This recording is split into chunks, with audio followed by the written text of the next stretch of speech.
ಏನು ನಾ ಕಂಡಿದ್ದು ಕನಸ? ಈ ಕನಸು ಆದಷ್ಟು ಬೇಗ ನನಸಾಗಲೇಬೇಕು.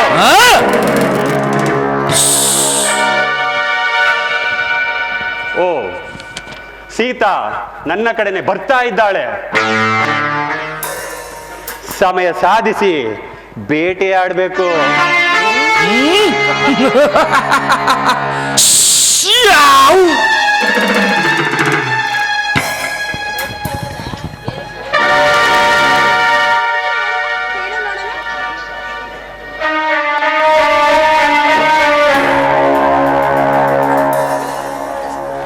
ಎಂತಹ ಸುಂದರವಾದ ಮೈಮಾಟ, ತಳುಕಿ ಬಳುಕಿ ನಲಿಯುವ ಈ ನಿನ್ನ ಸೊಂಟ, ಮೀನಿನ ಕಣ್ಣಂತೆ ಹೊಳೆಯುವ ಈ ನಿನ್ನ ಕಣ್ಣುಗಳು, ಸೊಗಸಾದ ನೀಳವಾದ ನಾಸಿಕ, ಸೀಳಿಟ್ಟ ತೊಂಡೆಹಣ್ಣಿನಂತಹ ತುಟಿ, ಯೌವನಕ್ಕೆ ತಕ್ಕಂತೆ ಇರುವ ಈ ನಿನ್ನ ಕೆಂಪು ತುಟಿಗಳು,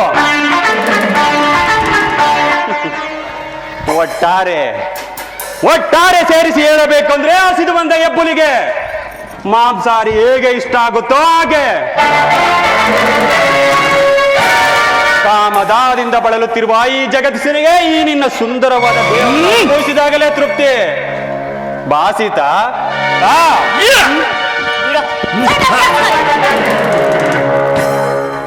ನೀನು ಕರೆದ ತಕ್ಷಣ ಓಡೋಡಿ ಬರೋದಕ್ಕೆ ನೀನು ಬೀದಿಲಿ ನಿಂತಿರೋ ವೇಶ್ಯೆ ಅಂತ ತಿಳ್ಕೊಂಡಿದ್ದೇನು? ಸಕ್ಕಿನ ಎಣ್ಣೆ ಸೀರೆ ಸುತ್ತೋ ಎಣ್ಣಾದ ನಿನಗೆ ಎಷ್ಟು ಪೊಗರಿರ್ಬೇಕಾದ್ರೆ ಇನ್ನು ಗಂಡಸಾದ ನನಗೆ ಎಷ್ಟು ಪೊಗರಿರ್ಬೇಡ. ಹೆಣ್ಣಿನ ಬಗ್ಗೆ ಹಗುರವಾಗಿ ಮಾತಾಡ್ಬೇಡ ಕಣೋ. ಏನಂದೆ? ಸೀರೆ ಸುತ್ತಿರೋ ಹೆಣ್ಣು ಅಂದ. ನೋಡೋ, ಝಾನ್ಸಿ ರಾಣಿ ಲಕ್ಷ್ಮೀಬಾಯಿ, ಹಬ್ಬಕ್ಕ ರಾಣಿ, ಒನಕೆ ಓಬವ್ವ, ಈ ವೀರ ಉನ್ನತರೆಲ್ಲ ಹುಟ್ಟಿರೋದು ಈ ಕನ್ನಡ ನಾಡಿನಲ್ಲಿ. ಅವರೆಲ್ಲ ಸೀರೆ ಸುತ್ತಿರೋ ಹೆಣ್ಣಲ್ವೇನೋ? ಅಷ್ಟೇ ಯಾಕೋ, 9 ತಿಂಗಳು ನಿನ್ನನ್ನು ಗರ್ಭದಲ್ಲಿ ಹೊತ್ಕೊಂಡು ಭೂಮಿಗೆ ಜನ್ಮ ಕೊಟ್ಟು ನಿನ್ನನ್ನು ಸಾಕಿ ಬೆಳೆಸಿರೋ ಒಂದು ತಾಯಿ ಕೂಡ ಸೀರೆ ಸುತ್ತಿರೋ ಹೆಣ್ಣು ಕಣೋ. ಅಂತ ಹೆಣ್ಣಿನ ಬಗ್ಗೆ ಇಷ್ಟೊಂದು ಹಗುರವಾಗಿ ಮಾತಾಡ್ತೀಯಲ್ಲ, ನಿನ್ನ ಜನ್ಮಕ್ಕೆ. ನೋಡೋ, ಈ ಪ್ರಪಂಚದಲ್ಲಿ ಹೆಣ್ಣಿಗೆ ಅವಳದೇ ಆದ ಸ್ಥಾನ, ಮಾನ, ಗೌರವ, ಬೆಲೆ ಅಂತ ಇದೆ. ಗಂಡಿಗೆ ಎಷ್ಟು ಹಕ್ಕು ಅಧಿಕಾರ ಇದೆಯೋ ಅಷ್ಟೇ ಹಕ್ಕು ಅಧಿಕಾರ ಪ್ರತಿಯೊಂದು ಹೆಣ್ಣಿಗೆ ಕಣೋ.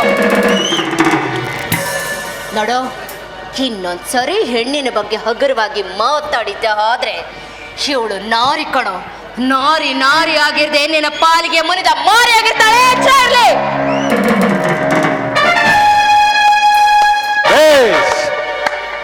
ನಿನ್ನಂತ ಹೆಣ್ಣನ್ನ ಮೆಚ್ಚಬೇಕಾದದ್ದೇ. ಭಾಷಣ ತುಂಬಾ ಚೆನ್ನಾಗೇ ಮಾಡ್ತೀಯಾ.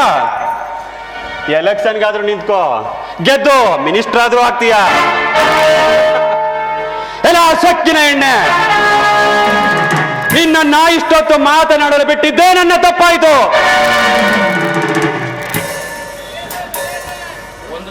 ಈ ಜಗದೀಶ ಒಂದು ಸಾರಿ ಹೆಣ್ಣಿನ ಮೇಲೆ ಮನಸ್ಸು ಮಾಡ್ಕೊಂಡ್ರೆ ಮುಗೀತು. ತೋಳನ ಕೈಗೆ ಸಿಕ್ಕ ಕುರಿ, ಈ ಜಗದೀಶನ ಕೈಗೆ ಸಿಕ್ಕ ಹೆಣ್ಣು ಎರಡೂ ಒಂದೇ.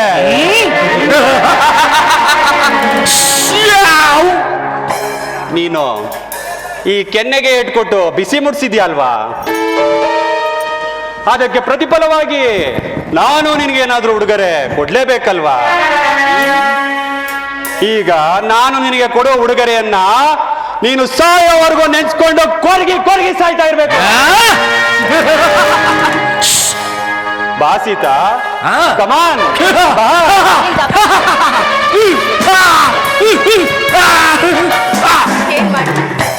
ಮೊದಲೇ ಇವರು ಶ್ರೀಮಂತರು ಮುಂದೆ ನಮ್ಮಂತ ಬಡವರು, ಅದಕ್ಕೆ ಗಾದೆ ಹೇಳಿದ್ದಾರೆ, ಬಡವನ ಕೋಪ ದವಡೆಗೆ ಮೂಲ ಅಂತ.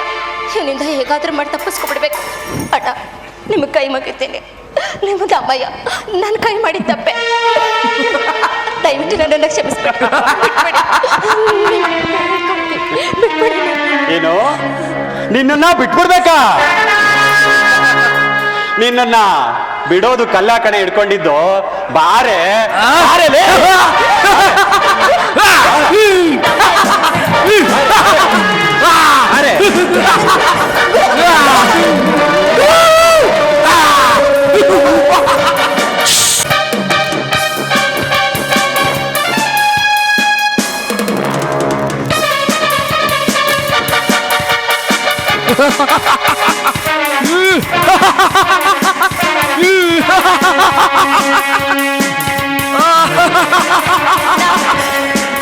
ನಿಮ್ದಮ್ಮಯ್ಯ ಅಂತೀನಿ, ಬಿಟ್ಬಿಡಿ, ನಿಮ್ ಕೈ ಮುಗಿತೀನಿ, ದಯವಿಟ್ಟು ನನ್ನ ಜೀವ ಹಾಳ್ ಮಾಡ್ಬೇಡಿ. ಬಿಡ್ಬೇಕಾ ಬಿಡ್ಬೇಕಾ ಅಯ್ಯೋ ಬಿಡಿ, ನಿಮ್ದಮ್ಮಯ್ಯ ಅಂತೀನಿ, ಬಿಡಿ ನನ್ನನ್ನ, ಬಿಡಿ ನನ್ನನ್ನ, ಯಾರಾದ್ರೂ ಕಾಪಾಡಿ. ಅಯ್ಯೋ ದೇವ್ರೆ, ಬಿಟ್ಬಿಡು ನನ್ನನ್ನ, ಬಿಡೋ ಪಾಪಿ, ನನ್ನನ್ನ ಬಿಟ್ಬಿಡು ಅಣ್ಣ, ಅಮ್ಮ, ದೇವ್ರೆ, ಯಾರಾದ್ರೂ ಕಾಪಾಡಿ ನನ್ನನ್ನ, ಬಿಡು, ಅಮ್ಮ, ಅಮ್ಮ.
ಅನ್ಯಾಯ ಮಾಡಿದ್ದೀನಪ್ಪ, ಯಾಕೆ ನನಗೆ ಒಂದಾದ್ಮೇಲೆ ಒಂದು ಕಷ್ಟ ಕೊಡ್ತಿದ್ದೆ? ನಾನು ಏನ್ ತಪ್ಪು ಮಾಡಿದ್ದೀನಿ ಅಂತ ಹಾಳಾದ ಮುಖ ಓದ್ಕೊಂಡು ನಮ್ಮ ಅಣ್ಣಂದಿರ ಹತ್ರ ನಾನು ಹೇಗೋಗ್ಲಿ? ನಾನು ಹೆಣ್ಣ ಕೊಟ್ಟಿರೋದೇ ತಪ್ಪ. ಹೆಣ್ಣಿಗೆ ಸಮಾಜದಲ್ಲಿ ಸಿಗುತ್ತಿರೋ ಮೇಲೆ ಗೌರವ ಇದನ್ನ ಭಗವಂತ.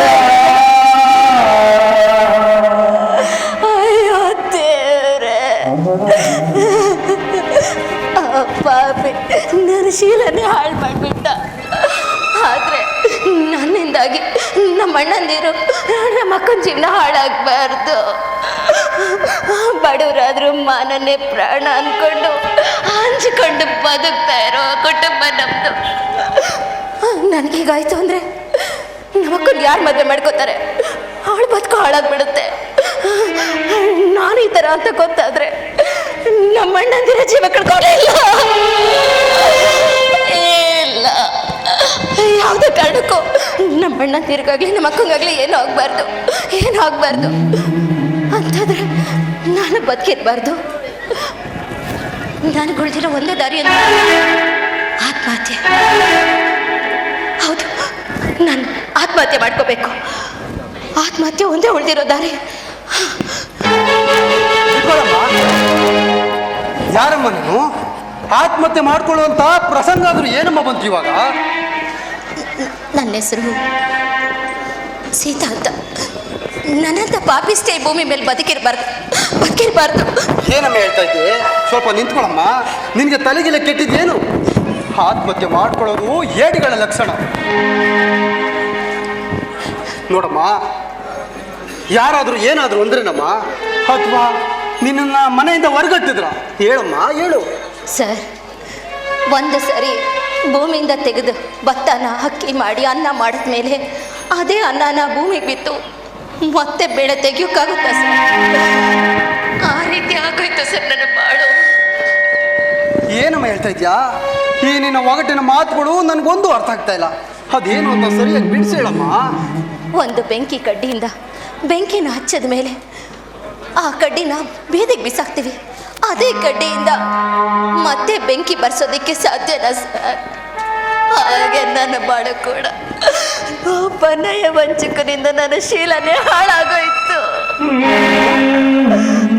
ಏನಮ್ಮ ಹೇಳ್ತಾ ಇದ್ಯಾ? ನಿನ್ ಶೀಲ ಹಾಳಾಗಿದ್ಯಾ? ಹೌದು. ನಿನ್ನ ಈ ಸ್ಥಿತಿಗೆ ತಂದಂತ ವ್ಯಕ್ತಿ ಯಾರು ಅಂತ ಹೇಳಮ್ಮ. ಆ ನೀಚ ಬಂಟನಿಗೆ ಸರಿಯಾದ ಪಾಠ ಕಲಿಸ್ತೀನಿ. ಈ ಸ್ಥಿತಿ ಕಾರಣ ಆದವರು ಬೇರೆ ಯಾರು ಅಲ್ಲ, ಈ ಊರಲ್ಲೇ ಇರೋ ಸಾವುಕಾರ ಜಗದೀಶ. ಬಲವಂತವಾಗಿ ನನ್ನನ್ನ ಎಳ್ಕೊಂಡು ಹೋಗಿ ನನ್ನ ಶೀಲನೇ ಹಾಳು ಮಾಡಿ ಈ ಪರಿಸ್ಥಿತಿಗೆ ತಂದು ಬಿಟ್ಟ. ಏನ್ ಹೇಳ್ತಾ ಇದೀಯಮ್ಮ ನೀನು? ನಿನ್ಗೆ ತಲೆಗಿಲೆ ಕೆಟ್ಟಿದ್ದೇನು? ಯಾರ ಬಗ್ಗೆ ಏನ್ ಮಾತನಾಡ್ತಾ ಇದ್ದೀನಿ? ನೀನು ಪರಿಜ್ಞಾನ ಇದೆಯಾ? ಜಗದೀಶ ಇಂಥ ನೀತಿಗೆಟ್ಟವನ? ಹೌದು, ಅದೇ ಜಗದೀಶ. ಆ ಸಾವುಕಾರ ಜಗದೀಶನೇ ನನ್ನ ಶೀಲನ ಹಾಳು ಮಾಡಿದ್ದು. ನಾನು ಈ ಮುಖ ಹೊತ್ಕೊಂಡು ನಮ್ಮಣ್ಣದಿರ ಹತ್ರ ಹೇಗೆ ಹೋಗ್ಲಿ? ನಮ್ಮಣ್ಣ ನಾವೆಲ್ಲ ಬಡವರಾದ್ರೂ ಮಾನನೇ ಪ್ರಾಣ ಅಂತ ಬದುಕ್ತಿದ್ದಾನೆ. ಅಂಥವ್ರಿಗೆ ನನ್ನ ಮುಖನ ಹೇಗೆ ತೋರಿಸ್ಲಿ? ದಯವಿಟ್ಟು ನಿಮ್ಮ ಕೈ ಮುಗಿತೀನಿ, ನನಗೆ ಅಡ್ಡಿ ಬರಬೇಡಿ. ನನ್ನ ಪಾಡಿಗೆ ನನ್ನ ಬಿಟ್ಕೊಳಮ್ಮ. ಹೋಗ್ಲಿ, ನೀನು ಯಾರ ತಂಗಿ ಅಂತಾದ್ರು ಹೇಳಮ್ಮ. ಪ್ರಸಾದಣ್ಣನ ತಂಗಿ. ನೀನು ಪ್ರಸಾದ್ ಅವ್ರ ತಂಗಿನ? ಅನ್ನದ ದೃಷ್ಟೇ ಪಾಪಿಷ್ಟೇ ತಂಗಿ ನಾನೇ ಅಣ್ಣ. ದಯವಿಟ್ಟು ನನ್ನನ್ನು ಸಾಯೋದಕ್ಕೆ ಬಿಟ್ಬಿಡಿ. ನೋಡಮ್ಮ, ಸ್ವಲ್ಪ ನಿಂತ್ಕೊ. ನಾನು ಹೇಳೋ ಮಾತನ್ನ ಸ್ವಲ್ಪ ಕೇಳು.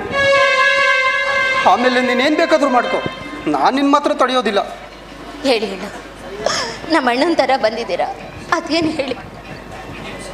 ಸೀತಾ, ನೀನು ಸಾಯೋದ್ರಿಂದ ಪರಿಹಾರ ಸಿಗುತ್ತೆ ಅಂತ ತಿಳ್ಕೊಂಡಿದ್ದೀನಮ್ಮ? ಖಂಡಿತ ಇಲ್ಲ. ಒಂದು ವೇಳೆ ನೀನು ಸತ್ರೆ ಪ್ರಸಾದ್ ಬದುಕಿರ್ತಾನೇನಮ್ಮ? ಇಲ್ಲ ಇಲ್ಲ, ನಿಮ್ಮನ್ನೇ ತನ್ನ 2 ಕಣ್ಣುಗಳು ಅಂತ ತಿಳ್ಕೊಂಡಿರೋ ಪ್ರಸಾದ್ ಬದುಕಿರ್ತಾನೆ. ಪ್ರಸಾದ್ಗೆ ಮೋಸ ಮಾಡ್ತೀಯಾ? ಬೇಡಮ್ಮ, ಬೇಡ. ಹೌದಣ್ಣ, ಪ್ರಸಾದ್ ಅಣ್ಣಂಗೆ ನಾನು ನಮ್ಮ ಅಕ್ಕ ಅಂದ್ರೇ ಪ್ರಾಣ. ನನ್ನಲ್ಲೇ ಅವ್ನು ಜೀವ ಇಟ್ಕೊಂಡಿದ್ದಾನೆ. ನನಗೇನಾದರೂ ಆದರೂ ಅವನು ಸಹಿಸೋದಿಲ್ಲ ಅಣ್ಣ. ಈಗ ನಾನು ಏನು ಮಾಡಲಿ ಅಣ್ಣ? ಸೀತಾ, ಮಿಂಚಿ ಹೋದ ಕಾಲಕ್ಕೆ ಚಿಂತಿಸಿ ಫಲ ಇಲ್ಲ ಅನ್ನೋ ಹಾಗೆ ನೀನು ಚಿಂತಿಸೋದು ಬೇಡ. ಏನೇ ಬಂದರೂ ಧೈರ್ಯವಾಗಿ ಎದುರಿಸ್ತೀನಿ ಅಂದರೆ ನಾನು ನಿನ್ಗೊಂದು ಮಾತು ಹೇಳ್ತೀನಿ, ಕೇಳ್ತೀನಮ್ಮ? ಅಣ್ಣ, ಇದಕ್ಕೆಲ್ಲ ಒಂದು ಪರಿಹಾರದ ಫಲ ಸಿಗುತ್ತೆ ಅನ್ನೋದಾದರೆ ಎಷ್ಟೇ ಕಷ್ಟ ಬಂದರೆ ಎದುರಿಸ್ತೀನಿ. ಹೇಳಿ ಅಣ್ಣ, ಹೇಳಿ, ಏನು ಮಾಡಬೇಕು? ಸೀತಾ, ನೀನು ದೊಡ್ಡ ಮನಸ್ಸು ಮಾಡಿ ಆ ಜಗದೀಶನ್ನ ಮದುವೆ ಮಾಡ್ಕೋಬೇಕು ಅಣ್ಣ. ಅದೊಂದೇ ನಿನಗೆ ಸರಿಯಾದ ಮಾರ್ಗ. ಏನು ಹೇಳ್ತಿದ್ದೀರ ಅಣ್ಣ? ಅವನನ್ನ ನಾನು ಮದುವೆ ಮಾಡ್ಕೊಳ್ಳಲ್ಲ. ಇಲ್ಲ ಅಣ್ಣ, ಇದು ಮಾತ್ರ ನನ್ನಿಂದ ಸಾಧ್ಯನೇ ಇಲ್ಲ. ಸೀತಾ, ನಿನಗೆ ಈ ಮದುವೆಗೆ ಇಷ್ಟ ಇಲ್ಲ ಅಂತ ನನಗೆ ಗೊತ್ತಮ್ಮ. ಒಂದು ವೇಳೆ ನೀನೇನಾದರೂ ಅವನನ್ನ ಮದುವೆ ಆಗಲಿಲ್ಲ ಅಂದರೆ ನಿನ್ನಂಥ ಎಷ್ಟೋ ಹೆಣ್ಣು ಮಕ್ಕಳ ಬಾಳು ಹಾಳಾಗುತ್ತೆ. ಅದಕ್ಕೆ ನೀನು ಅವಕಾಶ ಮಾಡಿಕೊಳ್ಬೇಡಮ್ಮ. ದಯವಿಟ್ಟು ಅವನನ್ನು ಮದುವೆ ಮಾಡಿಕೊಂಡು ಅವನಲ್ಲಿರ್ತಕ್ಕಂಥ ಕೆಟ್ಟ ಚಾಳಿನ ಹೋಗ್ಲಾಡಿಸಿ ಅವನೊಬ್ಬ ಮನ್ಸನಾಗಿ ಮಾಡಮ್ಮ. ಅವನನ್ನೊಬ್ಬ ಮನ್ಸನಾಗಿ ಮಾಡು. ಏನು ಹೇಳ್ತಿದ್ದೀರಾ ಅಣ್ಣ? ಆ ಮೃಗನ ನನ್ನ ಕೈಲಿ ಮನುಷ್ಯನಾಗಿ ಮಾಡೋಕ್ಕಾಗುತ್ತಾ? ಅವರನ್ನು ಬದಲಾಯಿಸೋಕ್ಕಾಗತ್ತಾ? ನನ್ನಿಂದ ಯಾವುದೇ ಕಾರಣಕ್ಕೂ ಇದು ಸಾಧ್ಯ ಇಲ್ಲ ಅಣ್ಣ. ಸೀತಾ, ನೀನೇ ಹಿಂಗಂದ್ರೆ ಹೆಂಗಮ್ಮ? ನೀನು ವಿದ್ಯಾವಂತೆ ಸೀತಾ. ಹೆಣ್ಣು ಮನ್ಸು ಮಾಡಿದ್ರೆ ಏನು ಬೇಕಾದರೂ ಸಾಧಿಸ್ಬೋದು. ಹಿರಿಯವರು ಒಂದು ಮಾತು ಹೇಳಿದ್ದಾರೆ, ಹೆಣ್ಣು ಒಲಿದರೆ ನಾರಿ, ಮುನಿದರೆ ಮಾರಿ ಅಂತ. ದಯವಿಟ್ಟು ನೀನು ಆ ಜಗದೀಶನ್ನ ಮದುವೆ ಮಾಡಿಕೊಂಡು ನಿಮ್ಮ ಅಣ್ಣಂದ್ರ ಗೌರವವನ್ನು ಕಾಪಾಡಮ್ಮ. ಎಲ್ರಿಗೂ ಒಳ್ಳೇದಾಗುತ್ತೆ. ಅಣ್ಣ, ನಮ್ಮ ಅಣ್ಣಂದಿರಿಗೆ ಗೌರವ ಹೌದು, ನಮ್ಮ ಅಣ್ಣಂದಿರಿಗೆ ಸಿಗಬೇಕಾಗಿರೋ ಗೌರವ ಸಿಗಬೇಕು. ಅವ್ರಿಗೆ ಯಾವುದೇ ಧಕ್ಕೆ ಬರಬಾರ್ದು. ಅದಕ್ಕೋಸ್ಕರ ನಾನು ಏನು ಬೇಕಾದರೂ ಮಾಡ್ತೀನಿ. ನಮ್ಮ ಅಣ್ಣಂಗಂತೂ ಜಗದೀಶನ್ ನೆರಳು ಕಂಡ್ರೇ ಆಗಲ್ಲ. ನಮ್ಮ ಅಣ್ಣ ಈ ಮದುವೆಗೆ ಒಪ್ಕೋತಾನ? ಒಂದು ವೇಳೆ ನಮ್ಮ ಅಣ್ಣ ಒಪ್ಕೊಂಡ್ರು ಜಗದೀಶ್ ಒಪ್ಪಲ್ಲ ಅಣ್ಣ, ನಿಜವಾಗ್ಲೂ ಜಗದೀಶ್ ಒಪ್ಪಲ್ಲ. ಸೀತಾ, ಅದ್ರ ಬಗ್ಗೆ ನೀನು ತಲೆ ಕೆಡಿಸ್ಕೊಳ್ಬೇಡ. ನಿಮ್ಮ ಅಣ್ಣನಿಗೂ ಆ ಜಗದೀಶನಿಗೂ ಈ ಮದುವೆಗೆ ಒಪ್ಸೋ ಬಾರ ನಂದು. ಆದರೆ ದಯವಿಟ್ಟು ನಿನಗಾಗಿರೋ ಅನ್ಯಾಯ ಮಾತ್ರ ನಿಮ್ಮ ಅಣ್ಣ ಪ್ರಸಾದ್ಗೆ ತಿಳಿಸ್ಬೇಡಮ್ಮ, ತಿಳಿಸ್ಬೇಡ. ಇಲ್ಲ ಅಣ್ಣ, ಹೇಳಲ್ಲ. ನಿಮ್ಮಿಂದ ದೊಡ್ಡ ಉಪಕಾರ ಆಯ್ತು, ಬರ್ತೀನಿ. ಸರಿನಮ್ಮ, ನಿನ್ನ ಮನೆಗೆ ನಡಿ.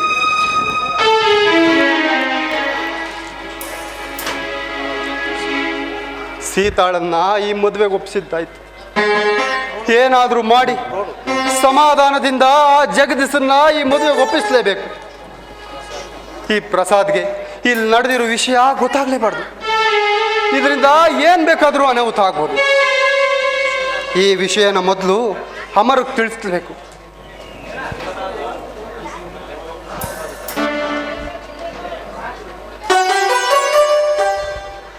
ರಮೇಶ್, ರಮೇಶ, ಹಲೋ. ಓಹೋ, ಇವನು ಲಿಲ್ಲ ಅನ್ಸುತ್ತೆ. ಈ ಕವಿಗಳ ಕಥೆನೇ ಎಷ್ಟು, ಜೊತೆಲಿ ಹೆಂಡತಿ ಮಕ್ಕಳಿದ್ರು ಕೂಡ ಮರ್ತು ಬಿಡ್ತಾರೆ. ಹಲೋ ರಮೇಶ, ಏನೇ ಯೋಚನೆ ಮಾಡ್ತಾ ಇದೀಯಾ? ಅಮರ್, ಯಾವಾಗ ಬಂದು ಮೈಸೂರಿಂದ? ಚೆನ್ನಾಗಿದೆಯೇನೋ? ನೋಡಪ್ಪ ರಮೇಶ, ನಾನು ಬೆಳಗ್ಗೆನೆ ಬಂದೆ, ನೀನು ಬರ್ತೀಯ ಅಂತ ಕಾದೆ, ಬರಲಿಲ್ಲ. ಆದರೆ ನಾನೇ ನಿನ್ನ ಹುಡಿಕೊಂಡು ಬಂದ್ಬಿಟ್ಟೆ. ಏಯ್ ಅಮರ್, ಬರೋಣ ಅಂತಾನೆ ಇದ್ದೆ ಕಣೆ. ಇಲ್ಲಿ ಬೀಸುವ ತಂಪಾದ ಗಾಳಿ, ಈ ಪರಿಸರವನ್ನು ನೋಡ್ತಾ ಹಾಗೆ ನಿಂತ್ಬಿಟ್ಟೆ ಕಣ. ನಮ್ಮೂರಂದ್ರೆ ಹಂಗೇನೆ ಕಣ. ಆ ವಿಷಯ ಆಗಿರಲಿ ಅಮರ್, ನಾನು ನಿನಗೆ ಒಂದು ಮುಖ್ಯವಾದ ವಿಷಯ ತಿಳಿಸ್ಬೇಕು. ಮುಖ್ಯವಾದ ವಿಚಾರನ? ಹೌದು ಕಣ. ಅದೇನು ಅಂತ ಹೇಳ ಪರಮೇಶ. ಅಮರ್, ಇಲ್ಲಿ ಬೇಡ, ಅಲ್ಲಿ ಕಾಣಿಸ್ತಾ ಇದೆಯಲ್ಲ ಅರಳಿ ಮರ, ಅಲ್ಲಿ ಕೂತ್ಕೊಂಡು ಮಾತಾಡೋಣ ಬಾ. ಸರಿ ಗೆಳೆಯ.